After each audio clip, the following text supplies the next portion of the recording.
Just because I'm socialized as a girl, and I got trained kind of like, oh, that money stuff is not for you. Nobody explicitly said that to me, but there were a lot of meta messages saying that it was the dad who took care of that stuff and not the mom. That's a message in and of itself. Welcome back to Common Denominator, where we strip away the noise, the politics, the fear. I'll ask someone, do you know your numbers? Their eyes drop, their shoulders tense. There's fear of numbers, fear of taxes, and that fear keeps people small. So today we're asking, why are we so afraid of money? And who benefits from that fear? Our guest is Hannah Cole, artist, entrepreneur, tax expert, and author of the book Taxes for Humans. Hannah is the founder of Sunlight Tax and has built a career helping creatives and small business owners understand their finances without shame or intimidation. She has taught thousands of entrepreneurs across the country, and her work focuses on one powerful idea. Tax literacy is empowerment. The tax industry works a lot the same as the beauty industry. They're there to teach you fear. Because if you feel scared of looking at all the numbers on your little tax form, then you're going to pay someone to do it for you. So somebody's benefiting from that fear. I remember mine. It was, I'm going to go to jail if I don't fill out my tax return correctly. The tax code is not written for perfect robots. It's written for humans. What would you say is the key that you want lay people to know? The top 2 or 3 things, inspiration, why you wrote the book, and what you want people to get from the book. First, there's no tax education in this country. And so most people are illiterate when it comes to taxes. That's not their fault. I think we should teach it in high school. I frankly have some plans. I would like to get it in every high school in America. That's my vision.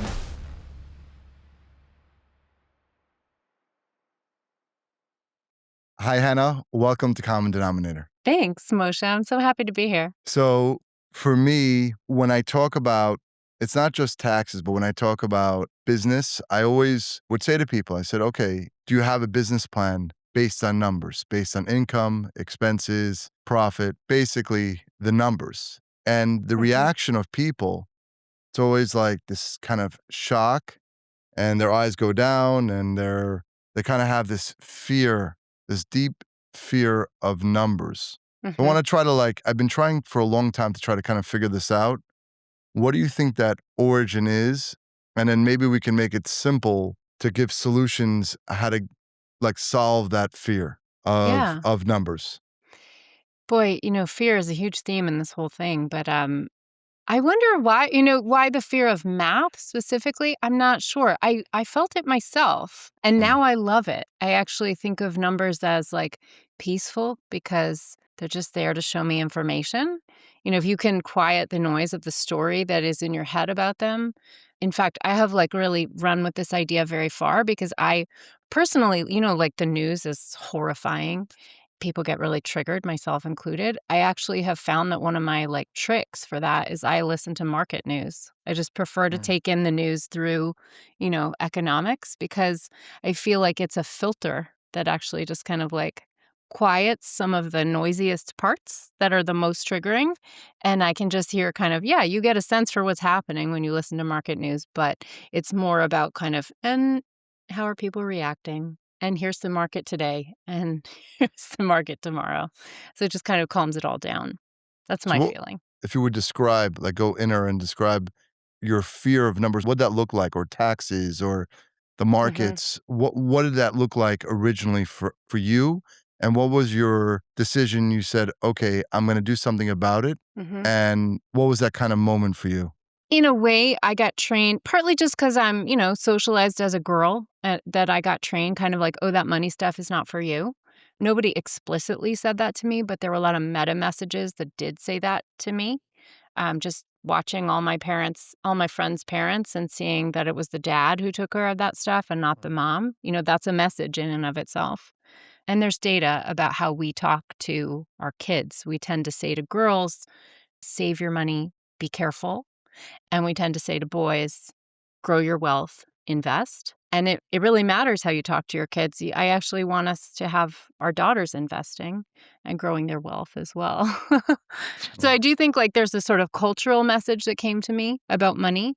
But, when it comes to taxes, that fear, partly, like, I just wanna diffuse that for your listeners because I think, honestly, that is a little bit deliberate. I think the Mhm. accounting industry works a lot, or the tax industry works a lot the same as the beauty industry. They're there to teach you fear. They want you to feel fear because Mm. if you feel scared of looking at all the numbers on your little tax form, right? If you feel like it's not interpretable and it's too, like, yucky, then you're gonna pay someone to do it for you, right? So somebody's benefiting from that fear. So of course, it's on purpose. Yeah. I think that that applies to many, many levels. If people understood about laws, I think this is about 1.5 million laws on the Mhm. federal side, and it's lawyers. I'm a lawyer myself. I'm a recovering attorney, so I don't practice. I'm a real estate investor, my day job. Lawyers create the laws so they can have control and really subconsciously set up that fear. Actually, that's actually Mhm. what's happening, and they don't let one client speak to another client if they're represented by another lawyer. It's just means of, like you're saying, and so it's many, many industries. I was just giving another example where we kinda have that. So what would you say is a good beginning process if someone does have that fear of taxes? Because I remember mine. I remember it was, "I'm gonna go to jail if I don't fill out my tax return correctly." Like, for some reason, I Yeah. had that in my mind. I don't know if you got that common with Oh, yeah. clients and friends, right? Absolutely. I think it's a common fear. Yeah. Yeah. So I wrote a book. It's called Taxes for Humans. And I Yes. deliberately titled it that in part because I think that conveys a sense of like, the tax code is not written for perfect robots, it's written for humans. Like, Mm, it actually has to collect the taxes on you and me, and we're not perfect. So it adjusts for that. So, like, one of the things that I really love teaching about in the book, in classes I teach, is just that the entire tax system is really built for the people who exist, who aren't perfect. And that if you think about it, like, if we can actually just jump into that, we call it a pay as you go tax system. Like, the law actually says you have to pay your taxes as you go throughout the year. Well, that is easy if you're an employee, right? If you earn money through a paycheck, because paycheck withholding, which is federal law, is going to force your employer to pull out your roughly correct Medicare, Social Security, and federal and state mm, income taxes. And so you're paying into those every 2 weeks. Well, even those people are just estimating because even if you're an employee, you have a better sense than self employed people do of how much money will come in. But even you don't know because are you going to lose your job this year? Are you mm, going to get a massive bonus this year? Are you going to switch jobs this year? I mean, lots of things could happen to you that mean mm. you don't know. We're recording early in 2026, and like, who's listening right now can tell me Yeah. to the dollar how much you earned for 2026. You can't, but you can't not pay your taxes this year. You have to. So what that sets up for you is no matter what, you're estimating. Like, as you pay taxes, you're estimating. And that act of filing a tax return is reconciling your estimate to the actual.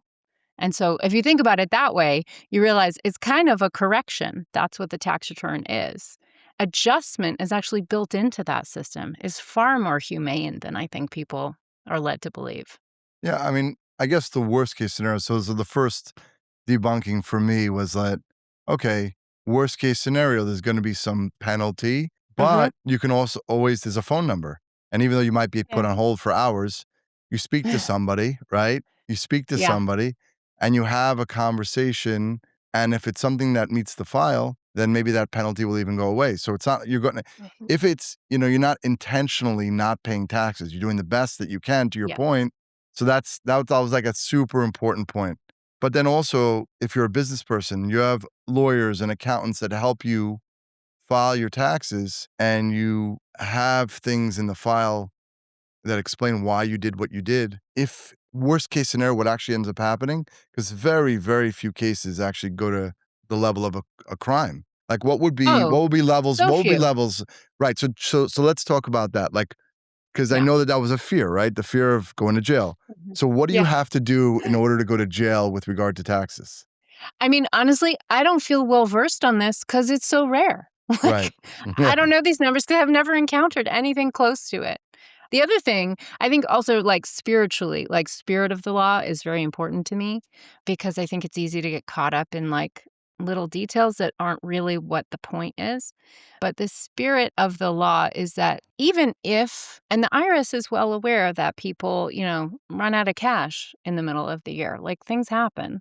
But if you come towards the IRS, like if the direction is you towards the IRS, they're generally very kind. They will work with you. They have a lot of ways that are like well-worn paths to create a payment plan. There's different levels of payment plans. You can even negotiate your bill if it's really gone for years and is like deep, deep, deep pain. There's lots of levels of help. The bad direction, the time that you maybe should start to worry is when they have to come find you. So Right. in general, it's like if you're going to be honest with them, they will work with you and be very kind. If they have to seek you out, chase you down, knock on your door, like it's gotten already to a very bad point, Yeah. if that happens. And again, it's not common. You are really evading taxes if you do that. And evading taxes is actually illegal. What would be like top 2 or 3 strategies? What you've seen legally limit, the amount of taxes, the percentage of taxes that you've earned that you can shelter, if you want to call it that, from paying. Sure. Yeah. Well, I mean, having a business is one of the absolute best ways to do it. Mm, I think it's easy to hear that and feel cynical, but actually, if you think about it from the government perspective, the US perspective, maybe one of the very top priorities of the United States writ large is to grow the economy, right? And who grows the economy? Businesses. That is the engine. And so the fact that we put a lot of incentives into the tax code to help businesses grow. So by giving every business tax-free expenses, you get to deduct the cost of pretty much everything you spend money on in your business. That's mm, really generous. And then also like there are when you have losses in your business, now they have to be legitimate losses and you have to be a real business, meaning you have to have a profit motive. That's the IRS definition. So you can be teeny tiny and very informal and have a profit motive. It's not about like licensing or registration or fancy letters after your name. It's just about, are you trying to make money? Because that's what grows the economy. But the IRS also, like one of the very biggest legal tax shelters in the US tax code is your startup phase as a business, like having a loss in your business. And it's not there to be sneaky or corrupt. mhm. It's there to encourage you through that delicate baby phase of being a business when you are the most vulnerable. So if I spend $10,000 setting up a UX UI design agency, let's just give an example, and I buy a bunch of fancy software, laptop, maybe a microphone, and I have a podcast, more software. Well, that $10,000 that I spend to get myself set up in that year, those all go to a category of expenses called startup expenses. And whatever income I make, maybe I only make, maybe I start near the end of the year, I only get one client, I make $2,000. Well, that $8,000 that I have spent but not recouped in income, that gets subtracted off my other taxable income. So that right there is an illustration of how that's a tax shelter. But I it's love that. there Yeah. to put money back in your pocket because that's the year you're the most likely to fail. And it's literally there on purpose to help encourage you and give you cash at that vulnerable moment that you need it. That point is such a mind-opening statement, which is the whole point of the federal government is to support and grow the economy. That's where actually it's the number one issue when people are voting also, like, how's the economy doing? Am I able to pay Mhm. my bills? So it's a complete circle. And then when the incentives, when you look for grants or loans, when you're dealing with states or counties or federal government, Yeah. what's the number one question is, how many jobs are you going to create? I sit on a economic board, and that's Hmm. always what the question which we ask people that come for funding. It's about creation of long-term stable jobs, high-paying stable jobs. That's always It's a what good question. Very right. legit. Yeah. Yeah, for Yeah. sure. And if you think about it, like one of the things that businesses spend money on is creating jobs. Like one of your big expenses is employees or contractors. So you are also creating jobs. And that's part of that incentive that's tax deductible for you. And what do you think the government is gonna do? I mean, this is the question which I've asked other guests, but let's just say in 10 years from now, 5, 10 years, we see the main engine again is these jobs. What do we Hmm. think the governments, because they're usually reactive, governments are reactive. But what do you think that with AI and robotics, what functionally, even if, right, we just stay stagnant for the next 10 years, Mhm, because, slowly ticking away, the AI is taking away the jobs. That's mhm. functionally what's going to be happening because otherwise people are just going to be sitting around not doing anything or not be able to pay their bills. What do you think happens in 10 years from now? I mean, this may be stepping way outside my No, just my your zone of opinion. expertise. I'm not really sure. I mean, I do have this fear. I mean, I am married to a software engineer, and he has Mm, said to me, "My whole field will not exist in 1 to 2 years." So there's no that's what I've software heard. engineer who will have work. Mm. And Um, is he studying more like pivot to more AI related programming? Is he thinking about that or Oh, right? he's been doing it for Yeah. over a year now. He basically doesn't write code anymore. I don't think any Mm, senior he's a senior engineer, yeah. which is the only kind who has work.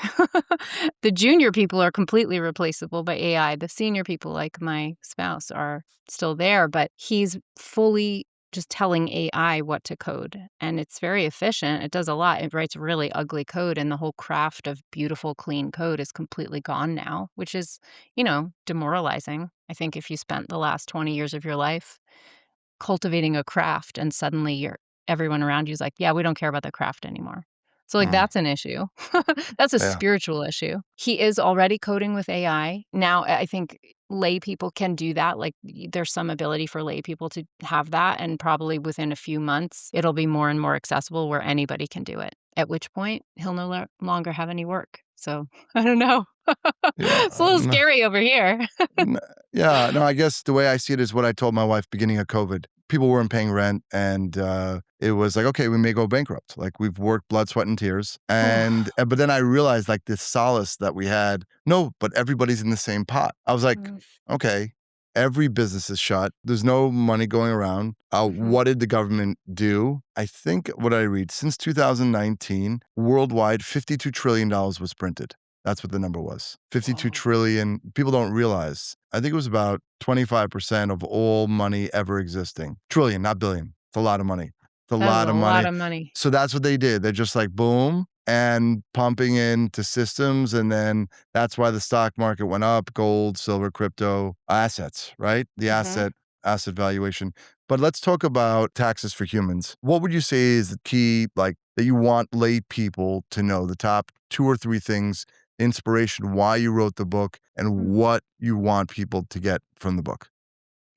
Well, first, there's no tax education in this country, and so Mm, most people are illiterate when it comes to taxes. That's not their fault. I think we should teach it in high school. I frankly have some plans to try and rewrite my book in the next few years as a graphic novel for young adults, and actually, I would like to get it in every high school in America. That's my vision. Because we need to we don't equip people with this knowledge and, like financial tax illiteracy. I think the Tax Foundation just did a survey that said that the average US taxpayer loses about $1,000 per year just because they don't know stuff about their taxes, like things they could be getting. So, for example, not understanding how tax brackets work. A lot of people have this fear about tax brackets, like suddenly your taxes spike when you have some money into the next tax bracket. Because of the way we talk about tax brackets, it doesn't work like that. And by I the have way, actually with yeah, tell I me. just want to put on that point, just doing the math again, not having fear of the math. Yeah. 150 million workers, right? Mhm. $1,000. That's $150 billion.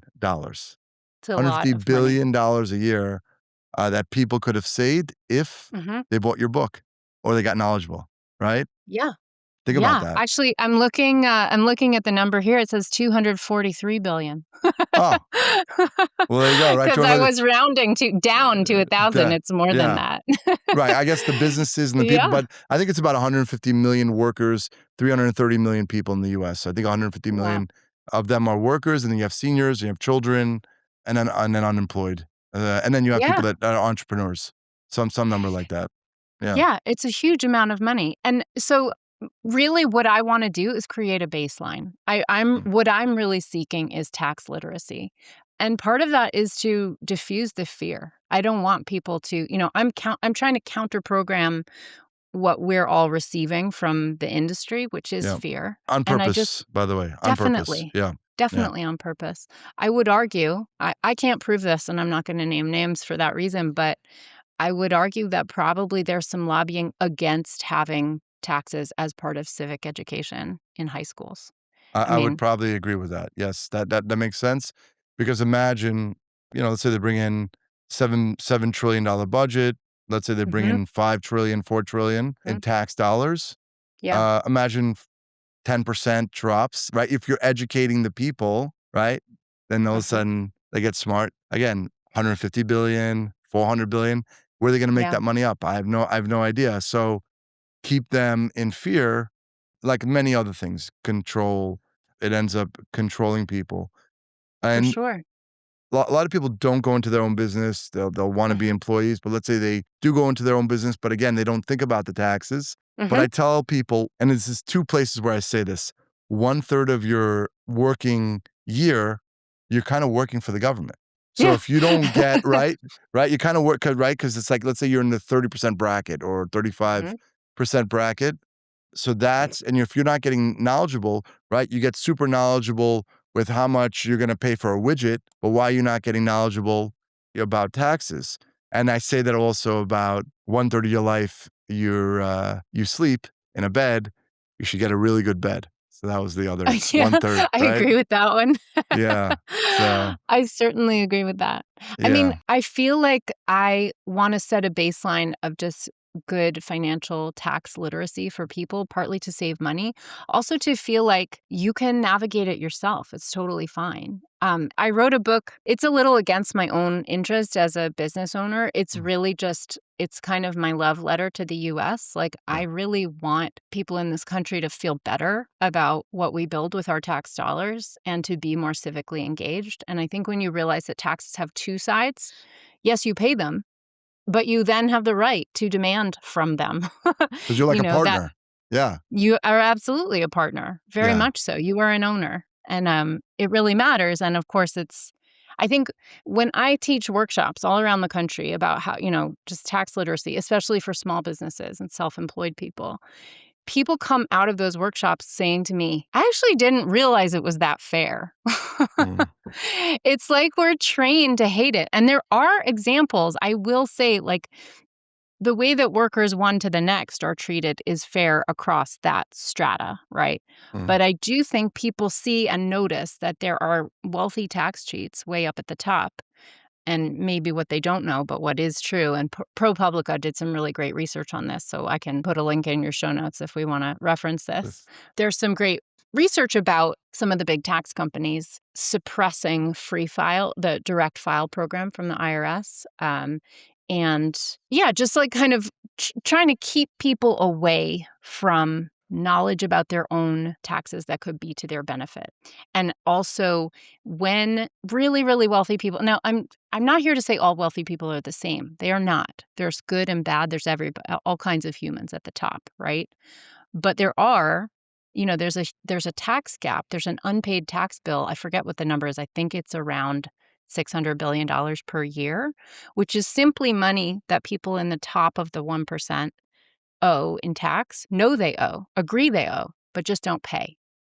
And cutting the IRS budget, what that does is cutting enforcement. It takes a lot of money to go after somebody who has an army of accountants and lawyers, right? sure. Going after you and me, Moshe, is much cheaper. Mm, It just costs the cost of a postage stamp. You can get a form letter to audit me because my taxes are simple. I take the standard deduction. But mm. people with complex real estate swaps and like fancy stuff happening and shell companies, like that is hard to unwind. And, you get for every dollar you put into collections to the IRS, you get 5 to 12 tax dollars back. So it's worth it. It's not even like spending money, it's kind of investing and getting the money you're owed. But I think when people see stuff like that, it's really frustrating, right? And so to me, it's important that we really have laws that are fair, like fix what's not fair in the system. That's important Mm. because you're right. We are all in the same boat. And I'm just a really believer in we need to follow the laws, but we also need to ensure the laws are fair. So I just had one thought because we're getting a lot of people moving in from California. What's Yeah. your take on the California wealth tax that's being proposed? I just saw yesterday as Mark Zuckerberg just moved to Miami. Did he really? Oh my gosh. Yeah. I understand the feeling, and I understand why people want that, and I maybe agree with it, but I do think it's probably a very difficult fight that in my book, in the last chapter, I promise it is not the whole book. I realize people are not buying my book to learn about how to make taxes fairer in the US, but I wasn't willing to not slip it in. So Mm, I do have about, 10 pages at the end with my thoughts on this.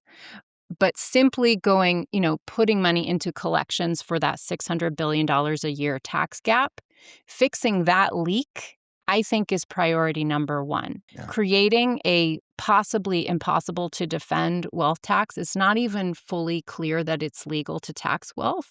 And even if you do, how you value wealth is going to be a very, very tricky issue with a lot of room for manipulation.